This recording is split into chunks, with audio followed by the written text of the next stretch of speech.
প্রিয় মুক্তিকামী ছাত্র জনতা, আমরা দেখতে পাচ্ছি যে আমাদের এই অভ্যুত্থান এবং বিপ্লবের পরেই দেশে অরাজকতা নাশকতা করছে ফ্যাসিস্ট এবং তাদের দোসররা। আমরা দেখতে পাচ্ছি যে বিভিন্ন জায়গায় এখন গোলাগুলি চলছে, মন্দিরে হামলা হচ্ছে এবং নাশকতা ও লুটপাট করছে। আমরা মনে করি আমাদের যে ছাত্র নাগরিকদের অভ্যুত্থান তাকে নস্যাৎ করার জন্যই পরিকল্পিতভাবে এই ধরনের ঘটনা ঘটানো হচ্ছে। আমরা মুক্তিকামী ছাত্র জনতাকে সজাগ এবং সতর্ক থাকতে আহ্বান জানাচ্ছি এবং আমাদের যে অন্তর্বর্তীকালীন সরকার, আমরা সেই সরকারের যে প্রস্তাবনা 24 ঘন্টার সময় নিয়েছিলাম, জরুরি পরিস্থিতি মোতাবেক আমরা এখনই তার একটি রূপরেখা ঘোষণা করছি। আমরা সিদ্ধান্ত নিয়েছি যে সর্বজন গ্রহণযোগ্য আন্তর্জাতিক খ্যাতিসম্পন্ন নোবেল পুরস্কার বিজয়ী ডক্টর মোহাম্মদ ইউনূসকে প্রধান উপদেষ্টা করে অন্তর্বর্তীকালীন সরকার গঠন করা হবে এবং ডক্টর মোহাম্মদ ইউনূসের সাথেও আমাদের কথা হয়েছে। তিনি ছাত্র জনতার আহ্বানে বাংলাদেশকে রক্ষা করতে এই গুরু দায়িত্ব নিতে সম্মত হয়েছে। আমরা সকালের মধ্যেই আমরা এই সরকার গঠনের প্রক্রিয়া দেখতে চাই।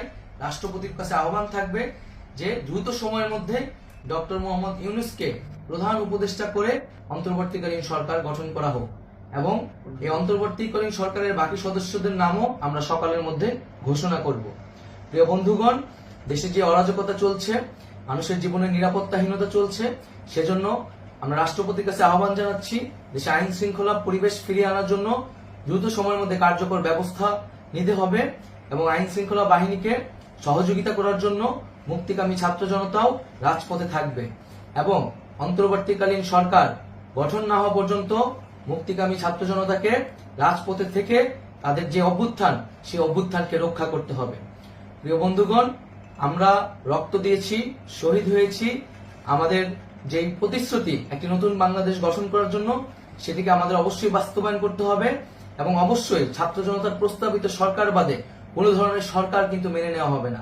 আমরা বলেছি কোনো ধরনের সেনা শাসিত সরকার অথবা সেনা সমর্থিত সরকার অথবা এই ফ্যাসিস্টদের দোসরদের কোনো বিটিম সরকার কিন্তু আমরা মেনে নেব না। কোনো গণবিরোধী সরকারকে মেনে নেওয়া হবে না।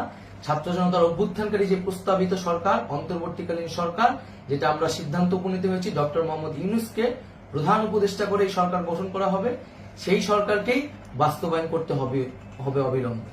আগামীকাল সকাল থেকে সকলকে আহ্বান জানাচ্ছি রাজপথে থাকার জন্য এবং আমাদের যে সাম্প্রদায়িক সম্প্রীতি এবং রাষ্ট্রীয় সম্পদ রক্ষা কমিটির ঘোষণা হয়েছে বৈষম্যবিরোধী ছাত্র আন্দোলনের নেতৃত্বে, সকল পাড়ায় পাড়ায় এলাকায় এলাকায় সেই কমিটি পাহারায় থাকবে। আমাদের সংখ্যালঘু কমিউনিটিকে আমাদের রক্ষা করতে হবে, রাষ্ট্রীয় সম্পদ এবং এই দেশকে রক্ষা করতে হবে আমাদের।